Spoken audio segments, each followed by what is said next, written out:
I never expected 3 bulldozers would block my driveway that morning, or that Nancy from the HOA would be smirking behind them. But they had no idea who they were messing with, or that I literally owned the ground beneath their feet. What would you do if you discovered your annoying HOA was not only harassing you illegally but stealing thousands from your neighbors? I still remember the day everything changed. The morning sun warmed my back as I knelt in the soft dirt along my driveway, planting the last of my tomato seedlings. After 15 years working 80-hour weeks at my law firm, I'd finally found peace in growing things. The feel of soil between my fingers and the promise of fresh vegetables kept me sane. "Excuse me, what do you think you're doing?" I looked up to see Nancy Williams standing at the edge of my property, her arms crossed tightly over her designer blouse. Her perfectly highlighted hair didn't move in the breeze, and her lips were pressed into a thin, disapproving line. "Good morning, Nancy," I said, wiping my hands on my gardening apron. "Just expanding my vegetable garden a bit." Her eyes narrowed as she surveyed the neat rows of raised beds that now lined the side of my driveway. "This is completely unacceptable. James, Front Yards and Willow Creek Estates. Must be properly landscaped with approved plants only. Vegetable gardens belong in backyards hidden from view." I took a deep breath. Nancy had been the head of our homeowners association for the past 5 years, and in that time, our once friendly neighborhood had become a battleground of petty rules and surprise fines. "Nancy, my property deed predates the HOA by 30 years. I've got grandfather exemptions on most of these rules." I stood up, suddenly aware of how my dirt-stained jeans contrasted with her immaculate appearance. "That's not how it works," she snapped, pulling out her phone. "I'm documenting this violation. The board will be notified immediately." I watched as she took multiple photos, her fingers flying across her screen. 2 neighbors walking their dogs slowed down to watch the confrontation. "I've read every page of the HOA agreement," I said calmly, "and I've kept all correspondence with the previous board, acknowledging my exemptions. Would you like to see the paperwork?" She waved her hand dismissively. "Save it for the hearing. You'll be receiving a formal notice of violation by tomorrow. I suggest you remove all this." She gestured vaguely at my garden. "Mess before fines begin accumulating." As she marched away, I noticed Mr. Jenkins from across the street giving me a sympathetic look. He'd had his own run-in with Nancy last month over the color of his new mailbox, apparently forest green. Wasn't the same as the approved hunter green. That evening, true to her word, I found a bright orange violation notice taped to my front door. A 53 daily fine until the unapproved agricultural activity was removed from my front yard. The hearing was scheduled for next week. I took the notice inside and added it to my growing file labeled HOA nonsense. But something about this felt different.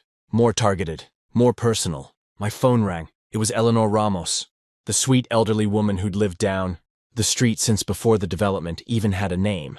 "James, dear," her voice crackled through the phone. "I saw Nancy harassing you this morning.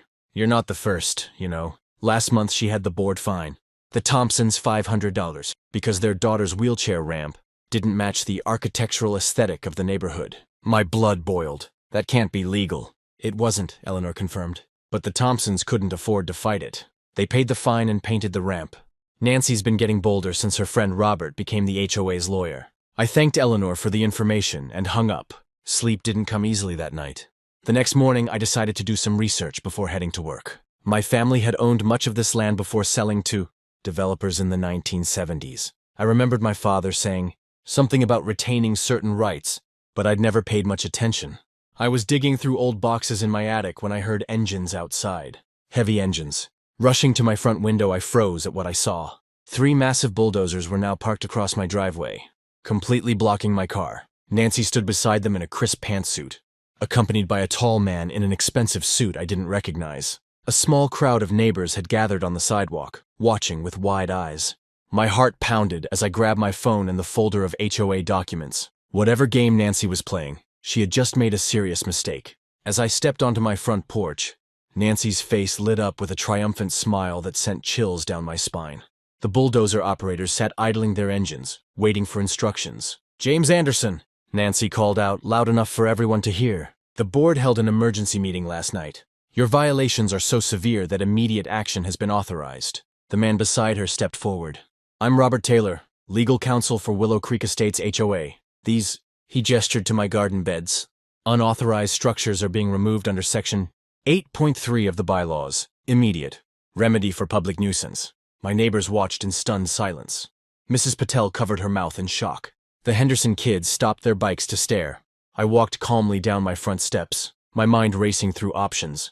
I needed to stall while I figured out my next move. "Mr. Taylor," I said, keeping my voice steady, "you might want to check your legal footing here. Those aren't structures. They're temporary garden beds. And more importantly, you're about to make a very, very expensive mistake." Robert's smile faltered slightly. "Your threats don't concern us. Mr. Anderson, we have the full authority of the HOA covenant." Nancy stepped forward, practically glowing with authority. "James, this stubbornness is so unnecessary. Just agree to remove the eyesores, pay the accumulated fines, which are now up to $300, and we can all move on." The bulldozer engines revved louder. The operator of the closest machine looked uncomfortable. Glancing between me and Nancy, I pulled out my phone. "Before you proceed, I should probably let you know that I'm recording this, and I've just texted my associate at the firm to join us. Oh, and you should probably know something else about this property." Nancy rolled her eyes dramatically. "Save the legal mumbo-jumbo, James. Nothing you say will stop this." Just then, a sleek black car pulled up to the curb. The neighbors parted as Sheriff Martinez stepped out, followed by a woman carrying what looked like official county records.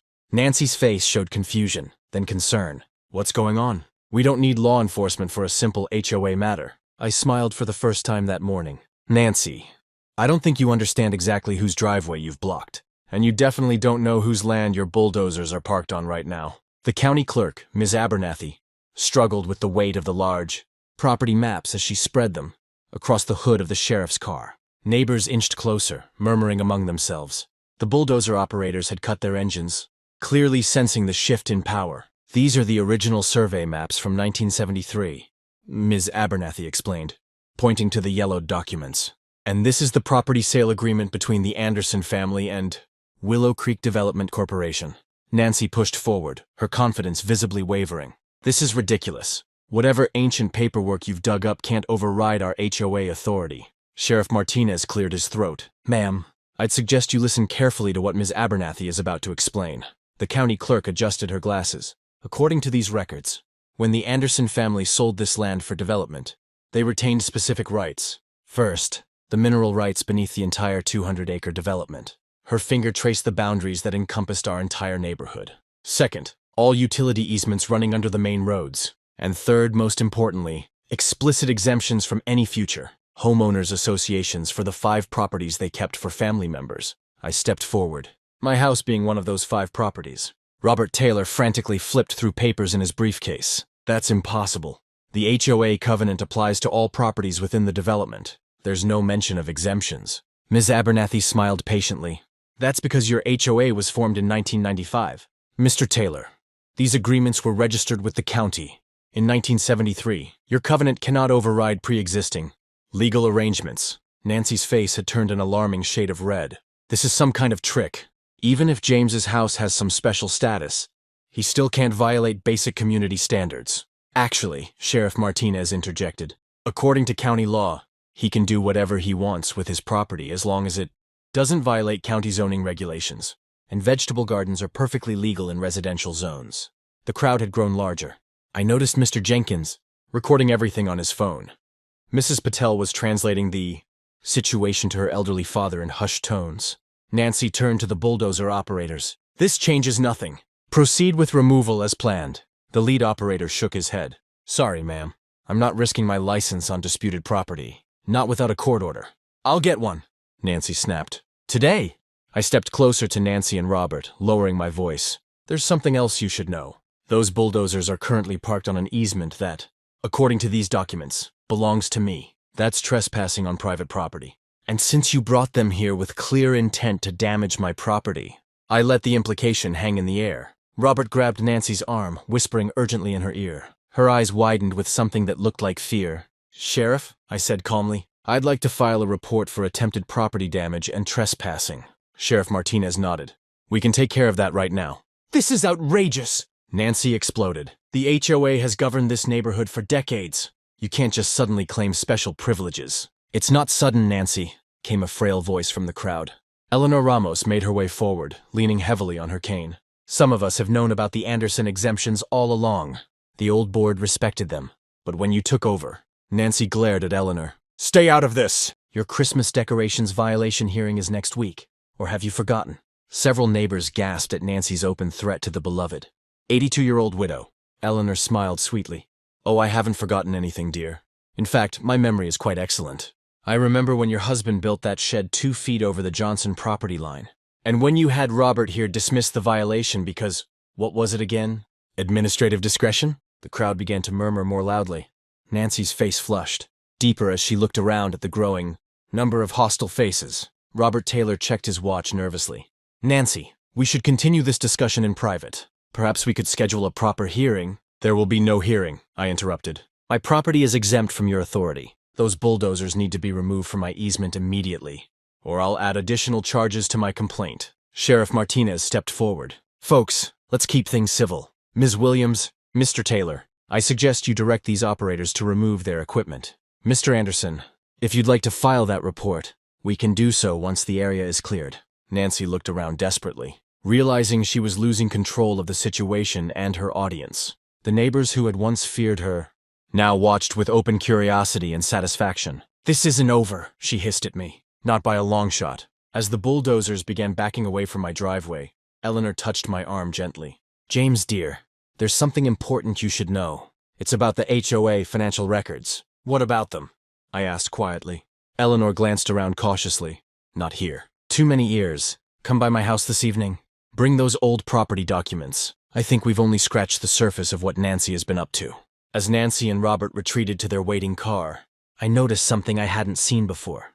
Genuine fear in their eyes. Whatever they had been trying to hide by removing my garden so hastily, they now realized they might have awakened something.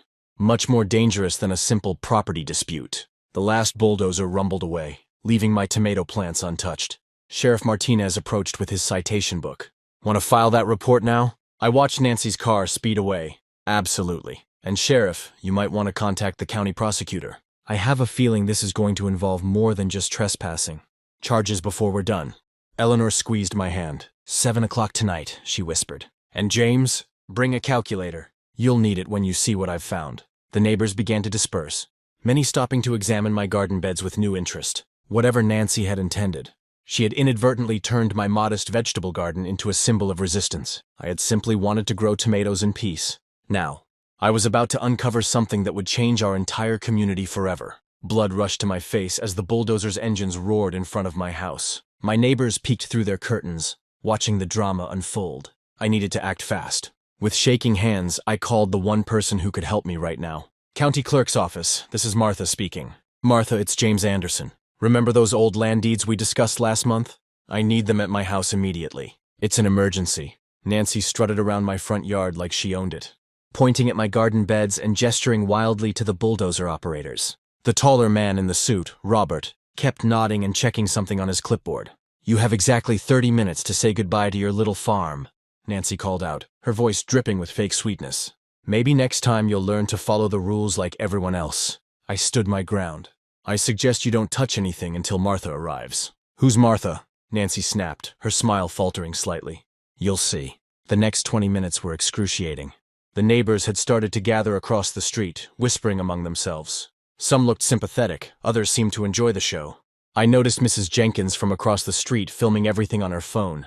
Martha's county vehicle pulled up exactly 27 minutes later. She wasn't alone. She'd brought the entire property records, team, and 4 huge boxes of documents. Nancy's smug expression wavered. What's all this? Robert asked, stepping forward with his hand extended. I'm Robert Taylor, HOA legal counsel. Martha ignored his hand. Martha Gonzalez, county clerk. I understand there's a property dispute occurring on historically significant land. I couldn't help but smile as I helped Martha spread the yellowed maps and documents across the hood of my car. The oldest one dated back to 1887, my great-great-grandfather's original land purchase. Ms. Williams, Martha said, adjusting her glasses as she pointed to a boundary line on the oldest map. Are you familiar with the Anderson Land Trust, established in 1923? Nancy crossed her arms. This is ridiculous. We have HOA bylaws that clearly state the bylaws don't override county law, Martha interrupted. Or state law, for that matter. I pointed to a specific paragraph on one of the newer documents. This is the land sale contract from 1978, when my grandfather sold the parcels that became Willow Creek Estates. See this clause right here? Robert snatched the paper, his eyes widening as he read.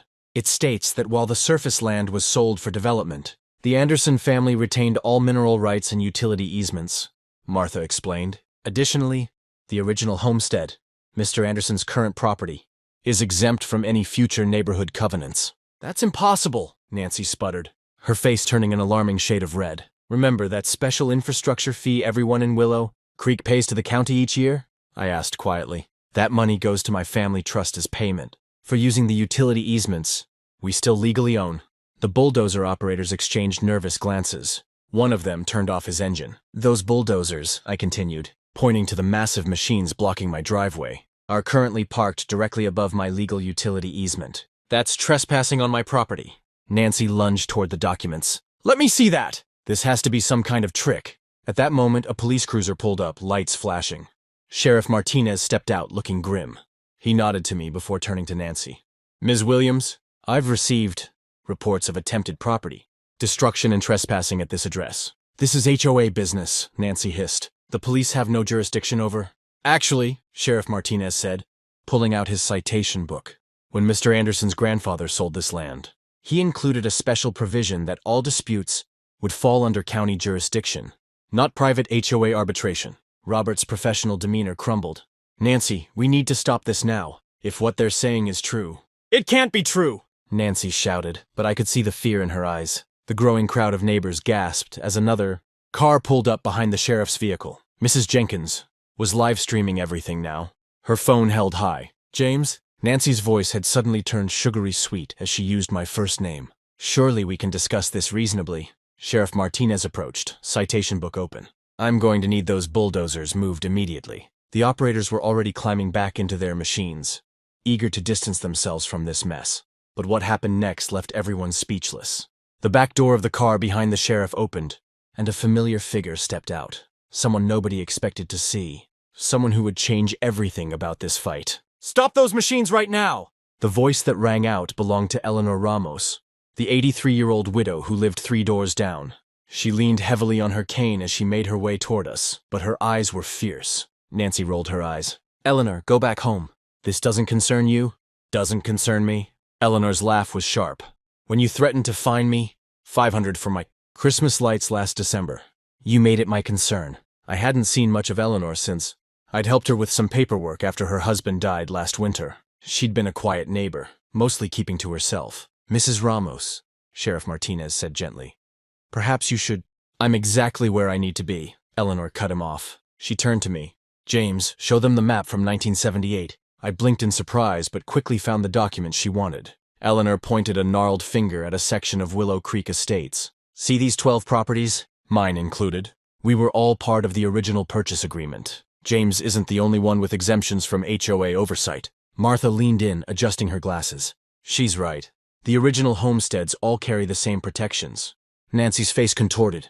That's absurd. The HOA has been regulating those properties for years. Illegally, Eleanor said simply. She turned toward the growing crowd of neighbors. Harold! Susan! Derek! You're all originals too. 3 older residents stepped forward, looking confused but curious. Is this true? Asked Harold Fisher, who'd lived at the corner house for decades. They can't make me remove my ham radio antenna? Or fine me for my bird feeders? Susan Winters added. I watched as recognition dawned on their faces. For years, they'd been bullied by the HOA, paying fines they never needed to pay, altering their homes to meet regulations that didn't apply to them. Robert pulled Nancy aside, whispering urgently in her ear. Her expression darkened with each word. Eleanor wasn't finished. She addressed the crowd directly. How many of you have been harassed by this HOA? Fined for ridiculous violations? Threatened with legal action for minor issues? Hands went up. Throughout the crowd, Mrs. Jenkins' livestream comment counter was exploding with responses. This isn't just about James's garden, Eleanor continued. It's about how this HOA, under Nancy's leadership, has abused its power repeatedly. Sheriff Martinez nodded. I've received more complaints about this HOA in the past year than all others in the county combined, threatening elderly residents with excessive fines, ticketing guests' vehicles without warning, entering properties without permission. Nancy pushed past Robert, her face twisted with anger. These allegations are completely false. We enforce the rules everyone agreed to when they moved here. Except we didn't all agree, I said quietly. And you knew that, didn't you? The tension in the air was thick enough to cut. The bulldozer operators had completely backed away from my driveway now, clearly wanting no part in this escalating situation. This isn't over, Nancy hissed at me. The board will hear about this, and will take appropriate action. Speaking of the board, Eleanor said, reaching into her large handbag. "I have something everyone should see." She pulled out a thick manila folder and handed it to me. As I opened it, my legal training immediately recognized what I was looking at. Bank statements, transfer records, articles of incorporation. "Where did you get this?" I asked Eleanor in shock. "My late husband was an accountant for 50 years, she replied with a small smile. "When they fined me for my Christmas lights, I got curious about where all that money was going. Started requesting public records." I flipped through the documents, each page more damning than the last. The HOA had been collecting special assessment fees from every household for a community pool renovation that never happened. Over $300,000 had disappeared into a company called WCE Holdings LLC. I turned to the last page, the LLC registration document. The managing members were listed clearly: Robert Taylor and Nancy Williams. Nancy saw what I was looking at and lunged for the folder. "That's private HOA business." Sheriff Martinez stepped between us. "Ma'am, I suggest you step back right now." As community members gathered closer, eager to see what had caused such a reaction, Robert quietly slipped away toward his car. "These are serious allegations," Martha said, looking over my shoulder at the documents. "If these records are accurate, this goes beyond HOA disputes into criminal territory." Nancy's confident facade finally cracked completely. "You have no idea who you're dealing with," she snarled at me. "My husband plays golf with Judge Brennan every Sunday. This will all disappear by tomorrow." I held her gaze steadily. "You might want to check the news." "Nancy," Judge Brennan announced. "His retirement last week after the ethics investigation." A murmur went through the crowd. Mrs. Jenkins zoomed in with her phone. Eleanor placed a gentle hand on my arm.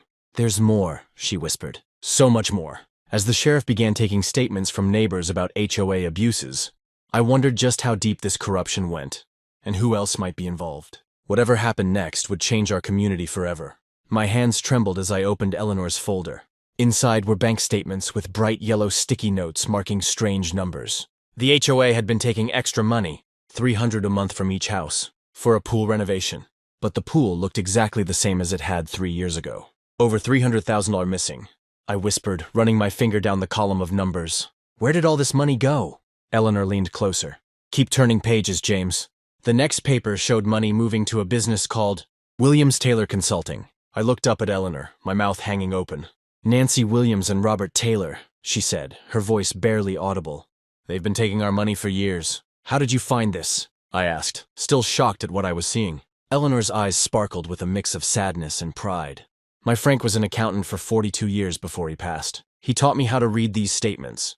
When Nancy fined me, $200 for leaving my Christmas lights up 2 days too long, I got angry. So I started looking at the HOA papers they send us every month that nobody reads." I pulled out my phone.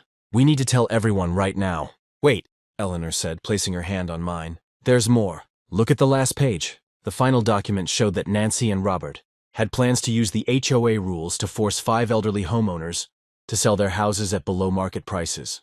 My blood ran cold when I saw they planned to buy the properties through their company and flip them for double the price. "They're targeting people who can't fight back," Eleanor said. "People like me who live alone, who might get scared by legal threats." Sheriff Martinez, who had been listening quietly, shook his head. "This goes beyond HOA problems. This is fraud." I stood up straight, my decision made. "I'm calling an emergency neighborhood meeting, tonight." 3 hours later, I stood in our crowded clubhouse. People sat in chairs, stood against walls, and even crowded by the windows outside to hear. I had connected my laptop to the big screen on the wall, showing the evidence page by page. "These people we trusted to run our community have stolen over $300,000, I said, my voice steady despite my racing heart. "Money that was supposed to fix our pool, our roads, our playground." Gasps filled the room as I showed where the money had gone. When I revealed the plan to push out elderly neighbors, angry shouts erupted. "Where are Nancy and Robert now?" someone called out. "They were invited to this meeting but chose not to come," I replied. "Their absence speaks volumes." Mr. Jenkins, a retired judge who lived on the corner, stood up. "I move that we vote immediately to remove the entire board and elect temporary leaders until we can hold proper elections." The vote was unanimous, 76 hands, raised to dissolve the current HOA board. As neighbors lined up to sign the legal documents I'd prepared, my phone buzzed in my pocket. The screen showed Nancy's name. I stepped outside to take the call. "You've ruined everything," she said, her voice a mix of anger and panic. "Do you have any idea what you've done? You think you've won because your family once owned some dirt around here?" "This isn't about winning, Nancy," I replied calmly. "This is about doing what's right." "Right?" She laughed, but it sounded hollow. You don't know who you're dealing with, James.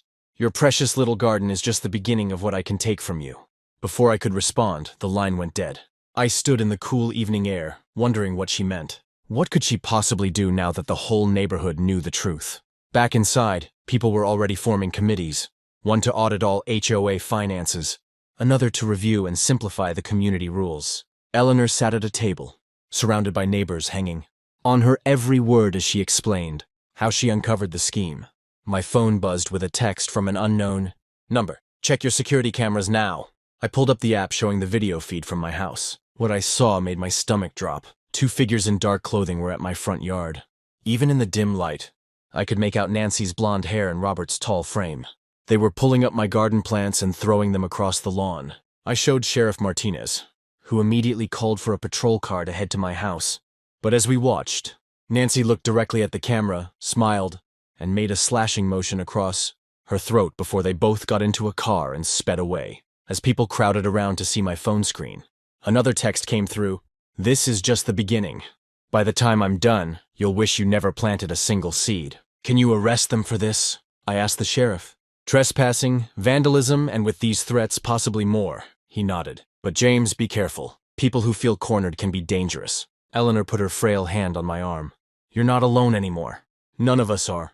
As I looked around at the determined faces of my neighbors, people who had been strangers just days ago, I realized she was right.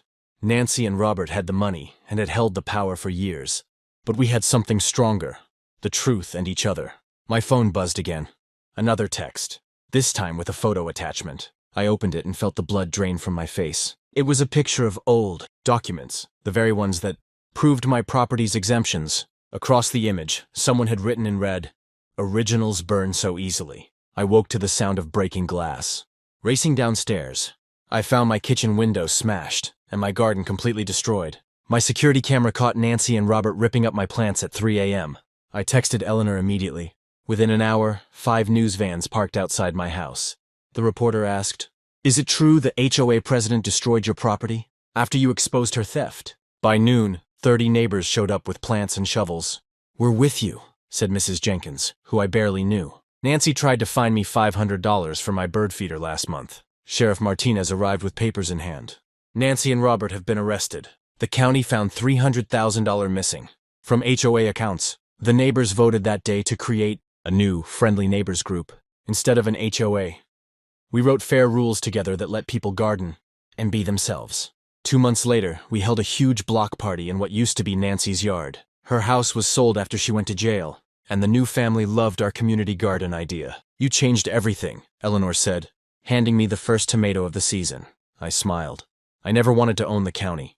I just wanted to grow my vegetables in peace.